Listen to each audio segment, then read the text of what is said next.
بسم اللہ الرحمن الرحیم۔ السلام علیکم۔ آج ہم جس موضوع کو زیر بحث لائیں گے وہ ہے السلام علیکم کہنے کی فضیلت اور اہمیت۔ قرآن پاک میں اللہ تعالیٰ کا ارشاد ہے وَإِذَا حُيِّيتُم بِتَحِيَّةٍ فَحَيُّوا بِأَحْسَنَ مِنْهَا أَوْ رُدُّوهَا إِنَّ اللَّهَ كَانَ عَلَى كُلِّ شَيْءٍ حَسِيبًا۔ جب کوئی شخص تم کو سلام یا دعا دے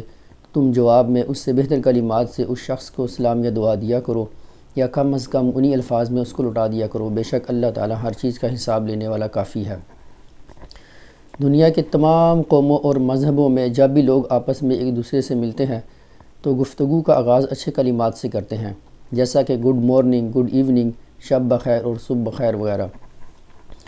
حضرت عمران بن حسین رضی اللہ تعالیٰ عنہ فرماتے ہیں کہ اسلام سے پہلے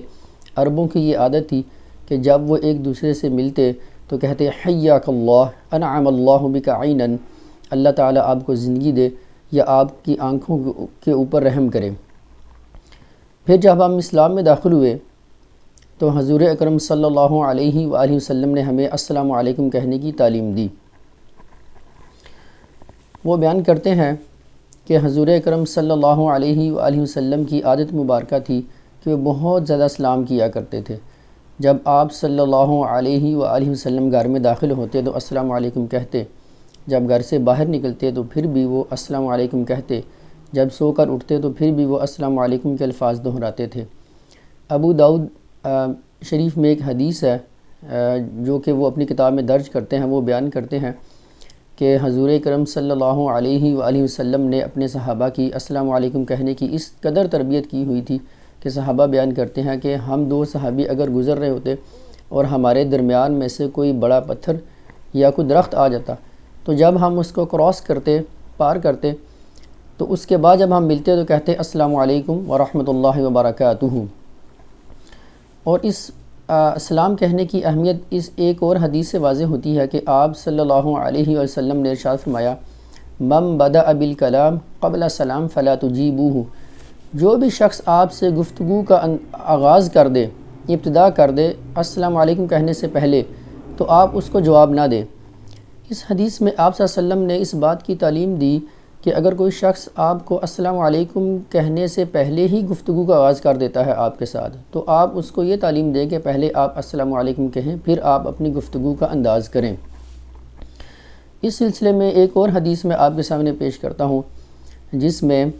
حضرت عمران بن حسین رضی اللہ تعالیٰ عنہ فرماتے ہیں کہ حضور اکرم صلی اللہ علیہ وسلم نے فرمایا کہ آپ کے پاس ایک شخص آیا اور اس نے کہا کہ السلام علیکم، تو آپ نے اس کو کہا وعلیکم السلام، اور فرمایا کہ اس شخص کے حصے میں 10 نیکیاں آتی ہیں۔ پھر ایک دوسرا آدمی آیا،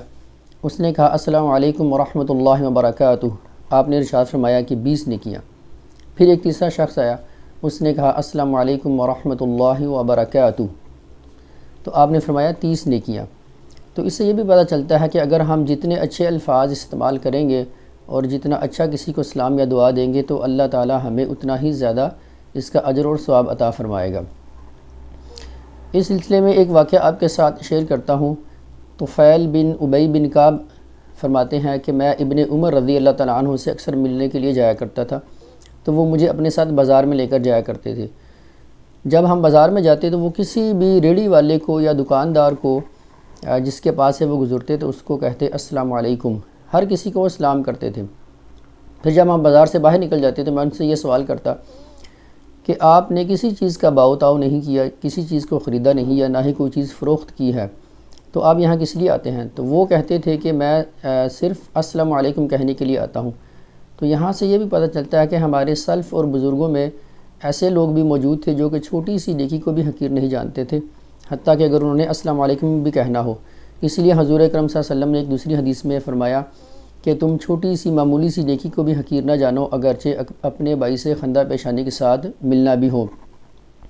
ایک اور حدیث مسند احمد کی میں آپ کے سامنے رکھتا ہوں جس میں آپ صلی اللہ علیہ وسلم نے فرمایا کہ جب دو مومن خندہ پیشانی کے ساتھ ایک دوسرے سے ملتے ہیں، جب وہ ایک دوسرے سے مصافحہ کرتے ہیں تو اللہ تعالیٰ ان کے ہاتھوں کو جدا ہونے سے پہلے ہی ان کے گناہوں کو معاف کر دیتا ہے۔ تو اگر آپ اس بات کا اندازہ لگائیں کہ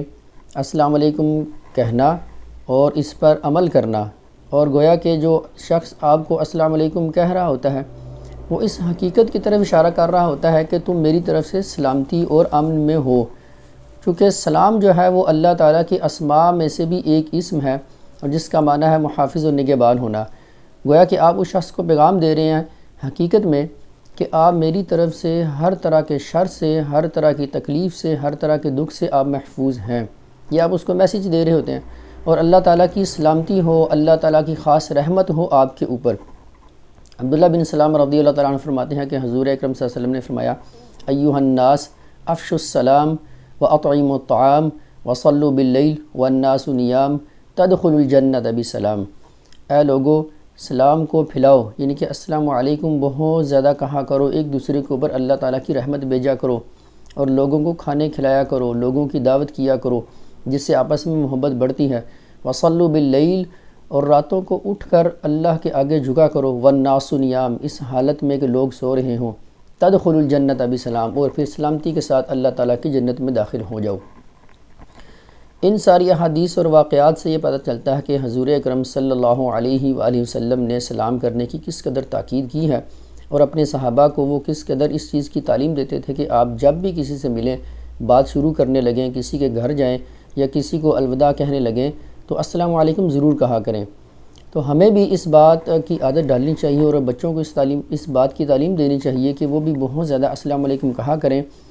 اور اللہ تعالیٰ سے دعا ہے کہ اللہ تعالیٰ ہمیں اس پر عمل کرنے کی توفیق عطا فرمائے۔ السلام علیکم۔